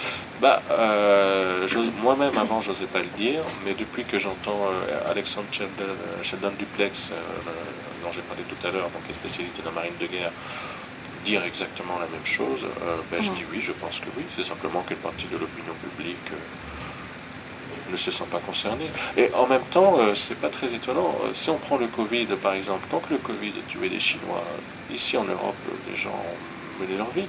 Mhm. Ils ne se préoccupaient pas. Oui. C'est quand on a commencé à avoir des morts en Italie et en France que les gens ont commencé à paniquer. Oui, bien sûr. Tant que les gens meurent d'Ebola, tant que c'est Ebola en Guinée, au Gabon, Oui. les gens s'en préoccupent Oui, pas. c'est un Mais peu quand vrai. ça arrive ici, ben là, les gens... Oui. Alors ça risque de faire un choc si les choses sont divulguées dans le public de plus en plus. Parce que les gens n'en auront pas du tout pris conscience avant. Alors, pas chez tout le monde. Je pense que le choc, surtout, les angoisses, ça va être de savoir qu'est-ce qu'ils veulent. Oui, Je crois que c'est surtout ça. oui, C'est pas tant de savoir qu'on n'est pas seul, c'est plutôt Oui. qu'est-ce qu'ils veulent. oui. Comme tous les dirigeants de pays, Oui. je suppose. Vous avez écrit une composition qui s'appelle Abduction. Oui, c'était en 2018, En l'abduction. 2018, par rapport à ce que vous aviez pensé avoir vécu. Moi et d'autres personnes, j'avais écrit, et cette chanson sur scène, enfin, les réactions étaient incroyables sur scène. Et les radios n'ont pas voulu programmer à l'époque parce que c'était pas drôle. C'est ce qu'on m'avait dit, c'était pas drôle. Pas trop. Mais là, vous chantez là ou Et je chante, vous oui, chantez. c'est moi qui chante. On écoute Abduction. alors. L'abduction. Oui.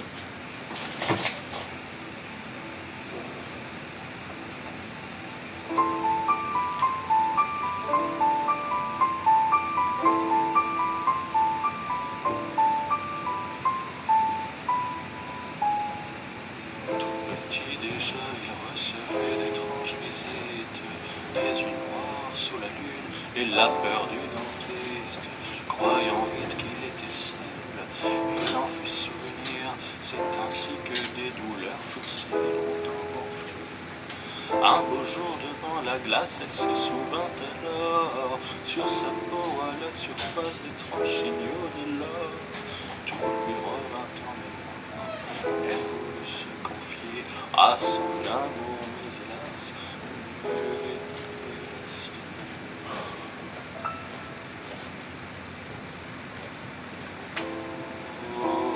toi, tu ne sais pas ce qu'il y a entre eux et moi. Chaque nuit, mon cœur bat la chamade. Je ne dormirai pas à la bête étoile.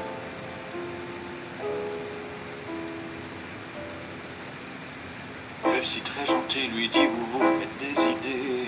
Il croit quelques instants déni d'une vérité. On le prendrait pour un fou, on la prendrait pour une folle. Tant ses visites sont tabous.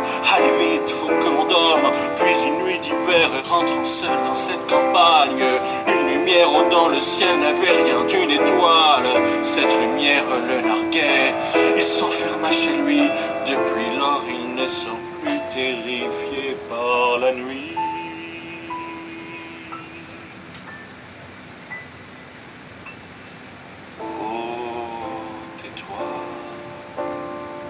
Tu ne sais pas ce qu'il y a entre eux et moi. Chaque nuit mon cœur bat la chamade. Je ne dormirai pas à la belle étoile.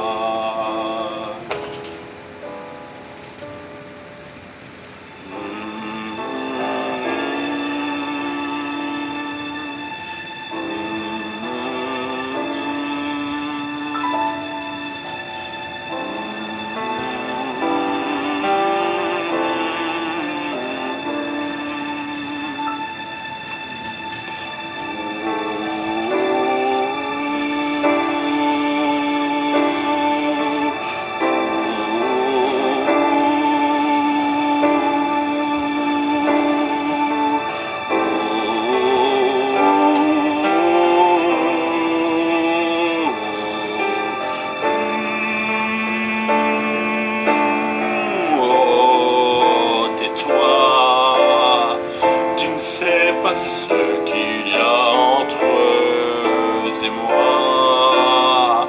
Chaque nuit mon cœur bat la chamade. Je ne dormirai pas à la belle étoile. Oh, tais-toi, tu ne sais pas ce qu'il y a entre eux et moi. Chaque nuit mon cœur bat la chamade. Je ne dormirai pas à la belle étoile.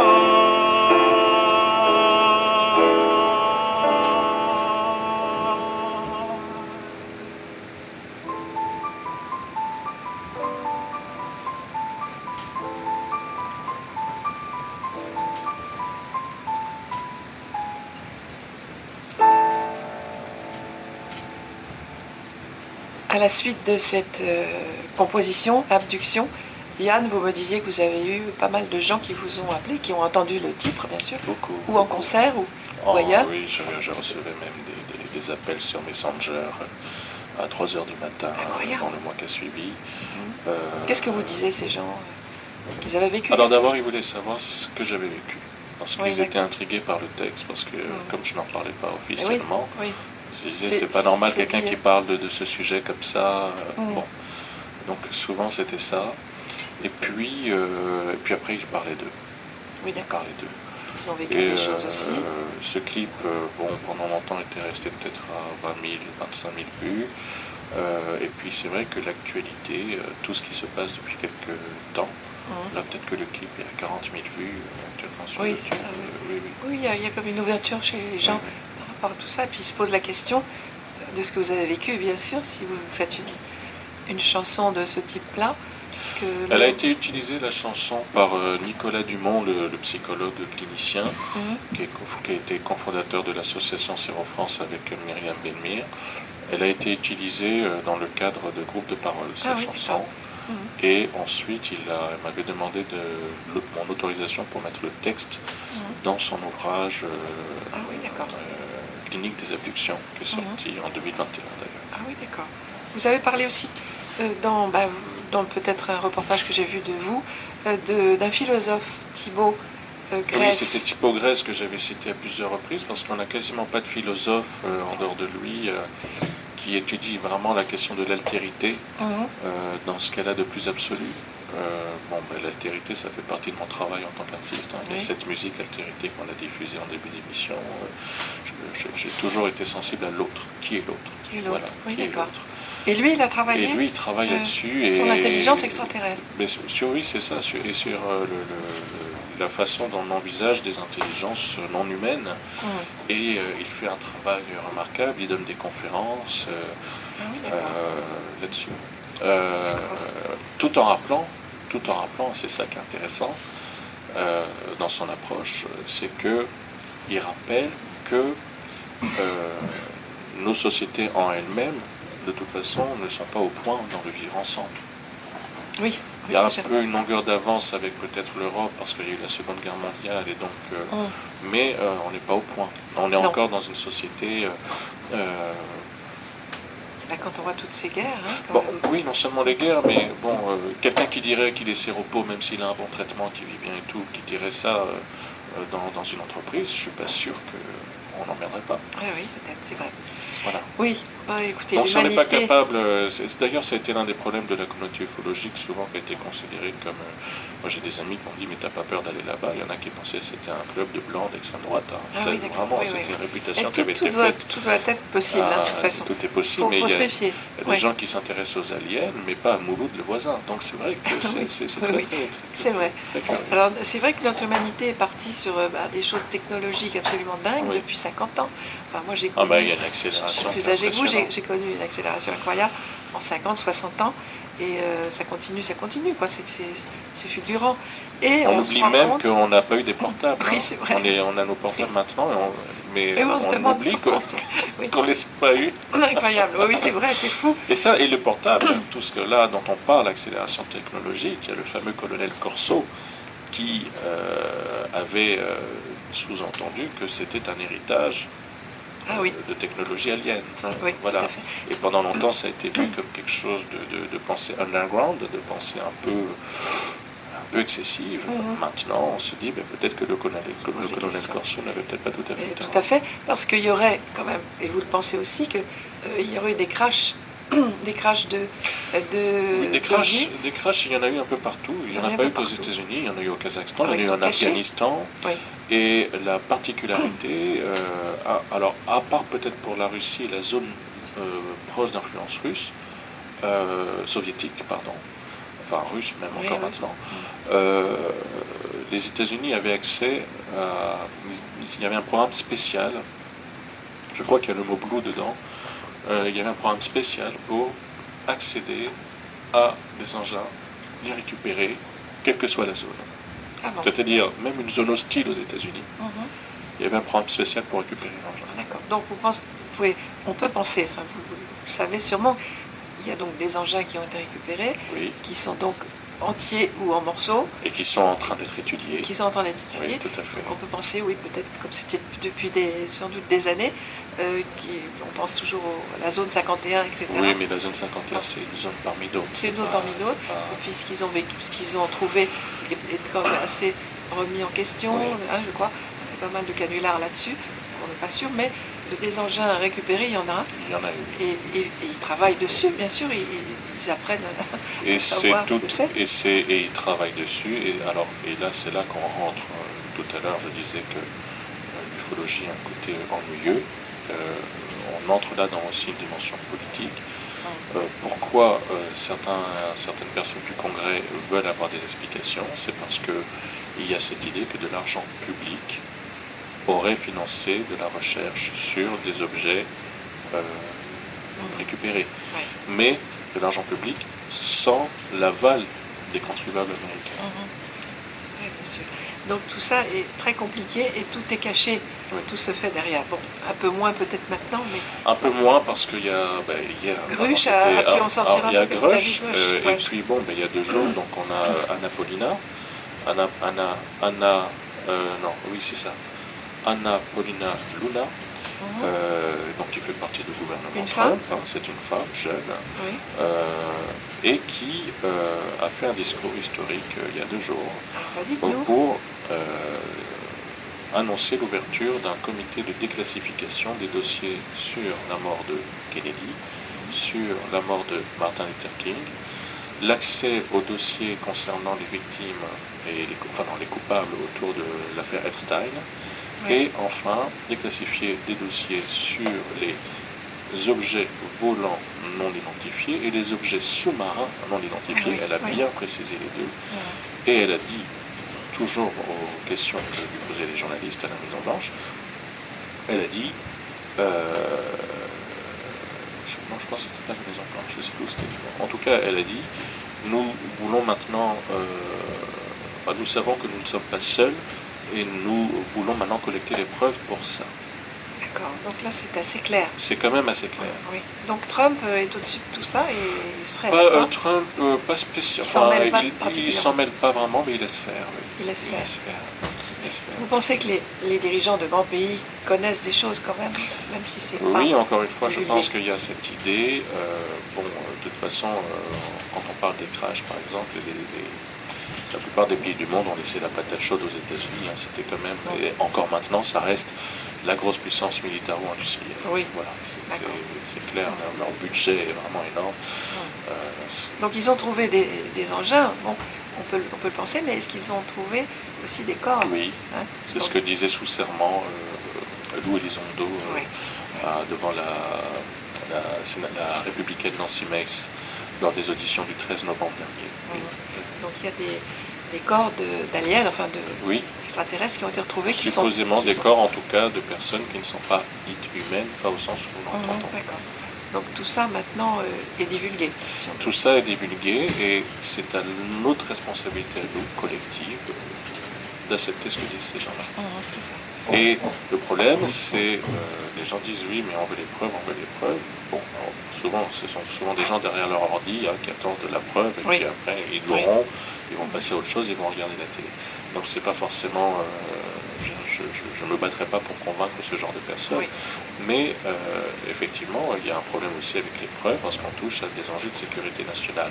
Mais cela dit, c'est ce qui a fait réagir aussi bien des républicains que des démocrates aux États-Unis, mais également au Japon, parce qu'il y a un groupe d'enquête qui a été fait au Japon. Ils sont actifs au Japon aussi. Plutôt, c'est assez étonnant.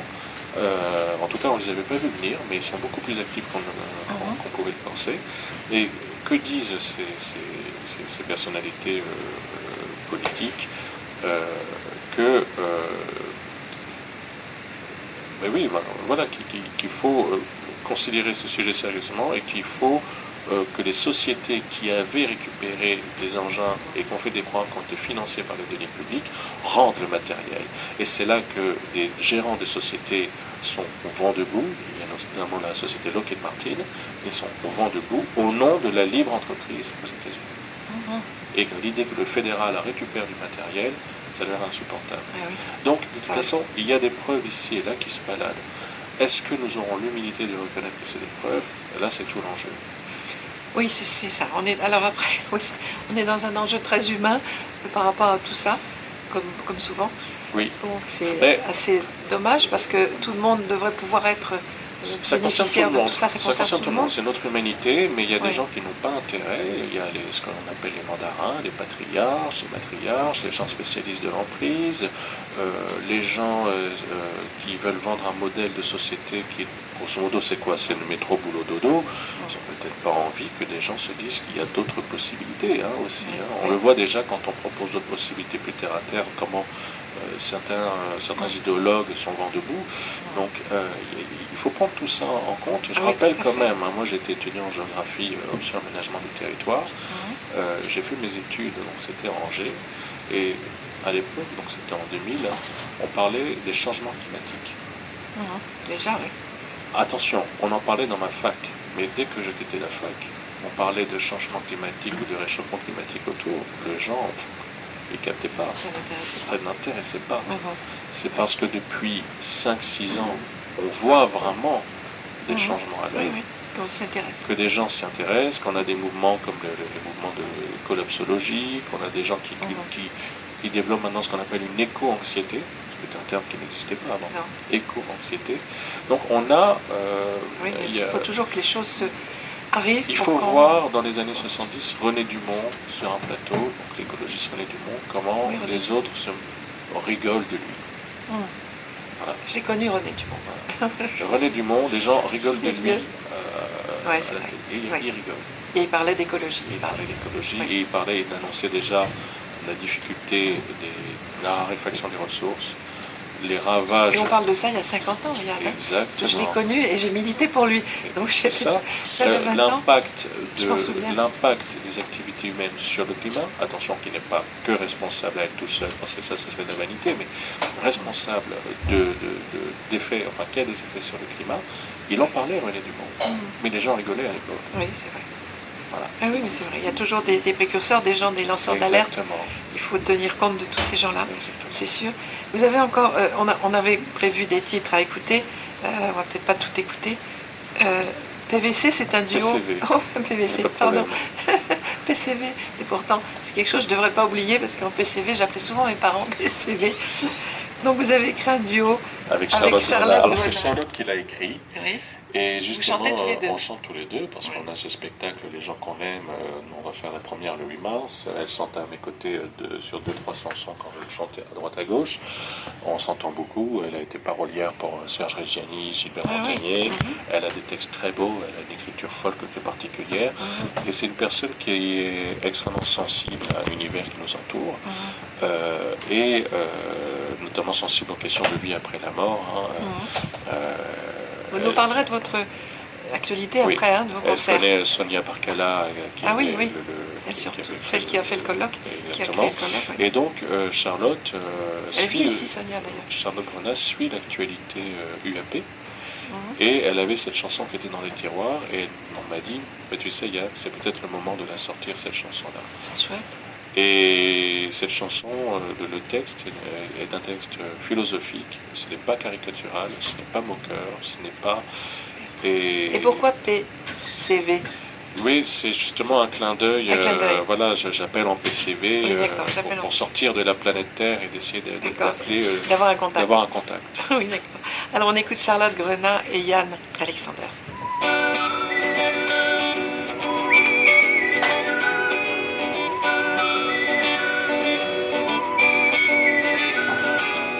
Est-ce que quelque part, dans une autre galaxie, vit mon parfait sosie? Nos doubles regards, s'ils se cherchent au même instant, vont-ils se voir vraiment? Je ne peux pas m'empêcher de penser qu'on n'est pas seul dans l'univers, c'est clair, et qu'un atome qui s'envole peut renaître sur un autre sol. Et oh, oh, oh, y a-t-il quelqu'un là-haut? Oh, et oh, oh, oh, y a-t-il quelqu'un là-haut? Oh, oh, C'est un PCV d'outre-terre que je lance dans la stratosphère. Et oh, oh, oh, s'il y a quelqu'un là-haut, oh, oh, envoyez-moi l'écho, oh, oh, envoyez-moi l'écho.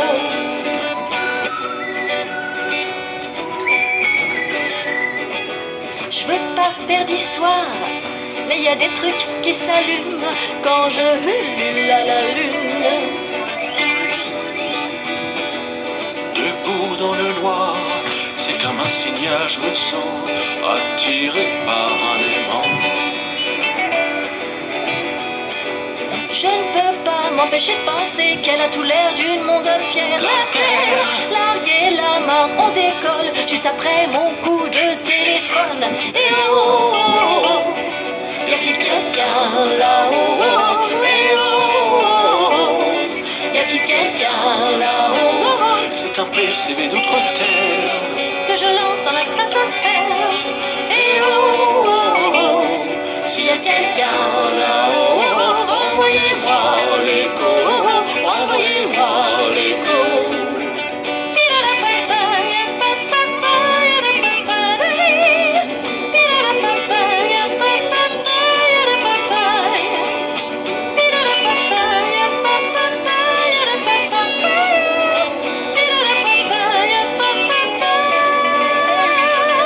Soucoupe ou cigare, dans les replis des nuages, disparaissent comme des mirages. Là dans ma mémoire, des images et des visages qui passent à travers les âges.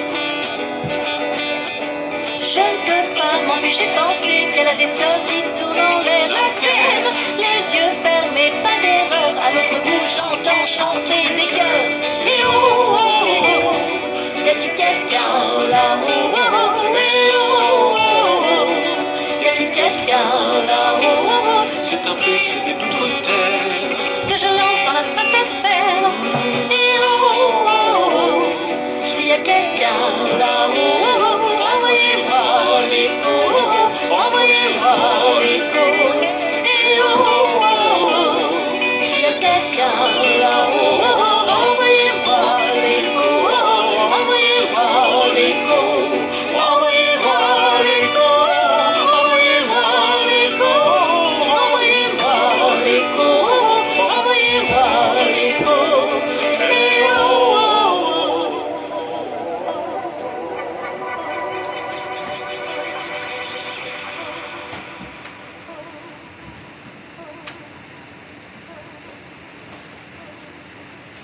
avec Charlotte Grenat, Yann. Vous pourrez nous parler un petit peu de vos concerts? Là, ça a démarré le 27 janvier dernier à Villeneuve-la-Garenne, Oui. et donc ça va se terminer la première partie en juin. Effectivement, il y a plusieurs dates. Là, ce week-end, je participe justement avec Charlotte Grenat samedi à son concert, je chante plusieurs chansons. Dimanche, un autre concert d'un collègue, Claudio Zaretti, à Paris. Après, je vais aller Plus chanter... sur Paris, hein? Non, je vais chanter à Bordeaux après, Ah bon? vers le 21 mars. Oui, c'est ça, le 21 mars à Bordeaux.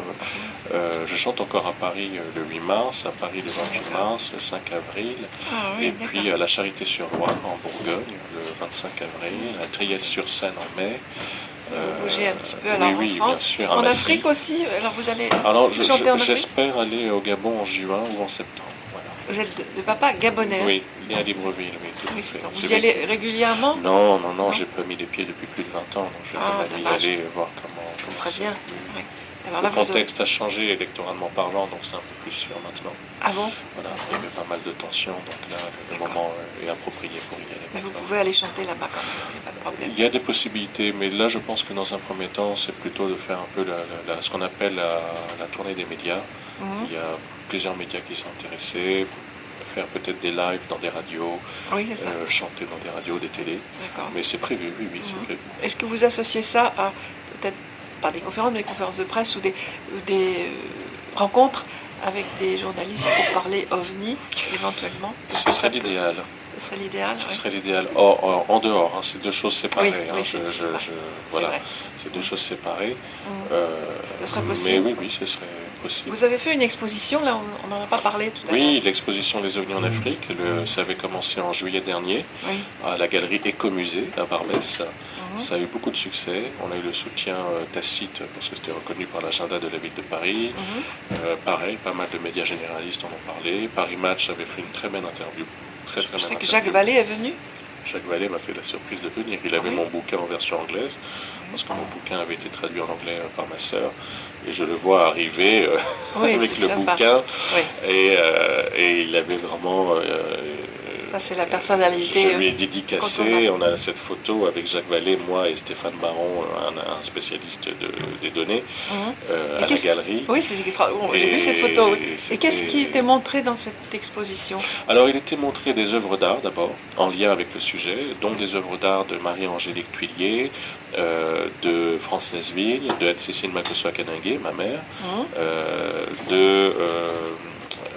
j'oublie quelqu'un, c'est pas grave, ça me reviendra. Oui, ça fait rien. Non, mais Et c'est puis toujours il y des œuvres avait, d'art. alors non, il y avait des œuvres d'art, il y avait également des archives de presse, c'est-à-dire des coupures de presse uniquement sur donc. le sujet OVNI Afrique. Mhm. Il y avait des photographies de personnes de l'ufologie liées au continent africain, beaucoup de photographies avec leur parcours. Mhm. Il y avait également une grande carte qui montrait les points, les zones marquantes de l'histoire de l'ufologie contemporaine sur le continent africain, Madagascar, le Maroc, le Sénégal. Mhm. Il y avait également des objets exposés, Oui. et puis la diffusion de 40 minutes de capsules diverses et variées, toujours en lien avec le sujet oui, d'accord. Afrique. Et donc ensuite nous avons fait cette exposition à Buzy, dans le Grand Besançon, avec le soutien de Oui, la... vous pouvez la faire C'est une voyager. exposition cette expo. itinérante, oui. Et là, récemment, à près de Troyes. D'accord, mais c'est bien, bien. Elle reviendra peut-être en région parisienne. Peut-être. Oui. En tout cas, la prochaine doit avoir lieu dans le sud. Ah oui, c'est bien. Et vous savez qu'alors, j'ai noté que l'ancien ministre de la Culture québécois, Makoto. oui, je sais plus Oui, son nom, Makoto. a trouvé un titre pour le journal national sur les ovnis. Oui, c'était son éditorial OVNI, fini de rire. On ne rigole On plus. ne rigole plus. Voilà, oui. on ne rigole Oui, plus. oui, oui. J'ai trouvé ça très bien. Il avait dit ça, mais peu de temps après les annonces de David Grush. Hein. C'était Oui. dans le CH. Oui, il n'y a pas longtemps. Hein. Non, il y a pas longtemps. Donc voilà, on peut se dire que on est sur un... Bon, évidemment, il n'est pas du tout sûr qu'on sache dans 1 an, 2 ans, 10 ans que sont ces ovnis. Hein. Je suis pas sûr. Alors, Je est-ce qu'on suis aura pas sûr. plus d'ouverture? Je pense qu'on va, parce qu'on a une telle inflation d'informations actuellement. Oui, Encore une fois, c'est ce qui est vraiment troublant, c'est la dichotomie entre l'inflation d'informations et le côté amorphe de l'opinion publique. Oui, oui. C'est ça, Oui. c'est pour ça qu'on a du mal à comprendre ce qui se passe, mais je pense qu'on a déjà des réponses. On sait qu'on avance bien Oui, et oui. qu'on aura des réponses dans les Oui, années à venir. oui. Bah, écoute, Mais est-ce qu'on sera capable de les assimiler, assumer? de les Ça, c'est assumer. autre chose. Oui, c'est ça. C'est un autre débat. Parce que j'attends ça, moi, depuis plus de 50 ans. Ah, ça, je peux comprendre. 60 ans même peut-être. Je faisais des interviews quand j'avais 18 ans déjà. Donc c'est vrai que ça... On aimerait, je pense à Joël Ménard qui a travaillé toute sa vie sur ce sujet. Et quand je l'ai vu la dernière fois, bon, il n'était pas malade encore, mais il me dit, je crois que je partirais sans savoir. Parce qu'il avait déjà qu'à 78 ans, 77 ans. Peut-être qu'il a eu sa réponse de l'autre côté. Il a eu sa réponse, j'espère, de l'autre côté. On va se quitter. Je suis vraiment très heureuse de vous avoir reçu pour cette émission. Mais on va écouter encore un titre que vous avez, Yann, que vous avez La composé. La Grand Alors, je Villaise. l'ai pas composé, c'est une reprise de Victor Chenet de 1845. Et c'est l'une des chansons phares du carnaval de Granville où j'étais allé en février 2024. Et vous aimez la Normandie, je crois. Oui. Plutôt la Normandie des côtes, mais oui. Des côtes. J'adore le Havre, mon fils est né à Montévilliers. Je sais pas, il y a une ambiance que j'apprécie en Normandie. Les gens adorent la Bretagne. Bon, mais moi, c'est la Normandie. C'est plutôt la Normandie. C'est un peu la même ambiance. Ah, je préfère la Vous préférez Normandie? Ah oui, d'accord. Bon. Non, mais j'adore. Il y a beaucoup de témoignages en Normandie. Énormément, mais je pense que je me demande si ça joue pas, parce que je pense que j'ai dû percevoir quelque chose là-bas et qu'il y a quelque chose de familier. C'est possible, mais bon. Je me souviens moi d'un village où j'ai vécu étant enfant, proche de en Normandie, dans le pays de Bray. Bon, c'est aussi le pays Gourdin-en-Bray, c'est la Normandie. Un monsieur avait vu dans son champ un objet posé il y a 50 ans, et qui s'est élevé au-dessus de lui, la taille d'une voiture, etc. Il a bien raconté l'histoire. C'est un monsieur que je connaissais, qui était vraiment sobre, qui était quelqu'un de bien. Et c'est resté, d'ailleurs, c'est paru dans Lumière dans la nuit, qui était le journal que Joël Ménard dirigeait, et puis maintenant c'est Jean-Louis Lagneau qui continue d'ailleurs. Qui continue, et bien, parce qu'il va même faire... il organise un week-end à la Turbade autour de la question UAP. C'est la deuxième fois qu'il le fait. Et vous irez? Je pense que j'irai, oui. Ça dépend, de la période des répétitions, il y a des concerts qui sont prioritaires, mais en tout cas, il est possible que j'y aille. Oui. D'accord. Je sais qu'ils font beaucoup pour ça fait des années aussi que ce journal existe. Oui. Et ils font beaucoup pour ces enquêtes, pour bien sûr. Parler aux gens. Et évidemment, ils ont fait énormément pour ce sujet. Alors, écoutez, on va se quitter parce que là, le temps a vite tourné. Et merci encore, Yann, d'être venu de l'autre bout de Paris. Et on écoutera vos chansons plus attentivement. Et vous nous laisserez un CD, j'espère. Je ne sais pas si vous en avez aujourd'hui, mais vous allez nous en envoyer un. Je dirais à Jeff de le faire. Oui, ce sera bien. Merci à vous. Et puis, on continue à suivre le sujet. Et puis, peut-être à se revoir dans quelques années pour en reparler. Qui sait. Merci et à très bientôt. Merci. Bonne journée à tous. Au revoir. Au revoir.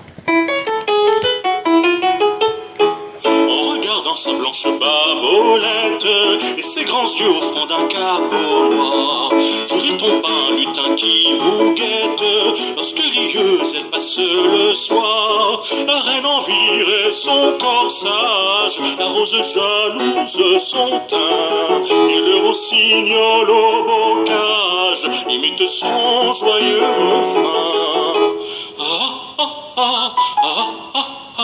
C'est la Grand-Villaise, fleur de la falaise. C'est la Grand-Villaise. C'est un démon fait de la peau d'un ange, mais son esprit n'a d'égal que son cœur. Qu'un vieux Richard lui compte une louange, elle lui rit au nez d'un air moqueur, et qu'on lui parle de misère, de veuves en pleurs ou d'orphelins.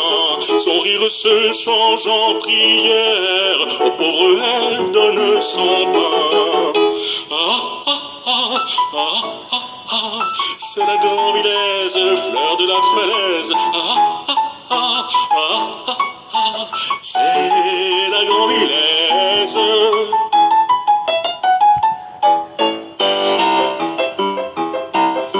Car elle est fière et ne vous en déplaise, cette fierté Lucien on ne peut mieux, ainsi qu'un duc et père la Grandvillaise, avec orgueil peut compter ses aïeux, car elle a gardé la mémoire de ce que fut son vieux rocher. Ce fut Grandville la victoire, noble sang ne peut déroger.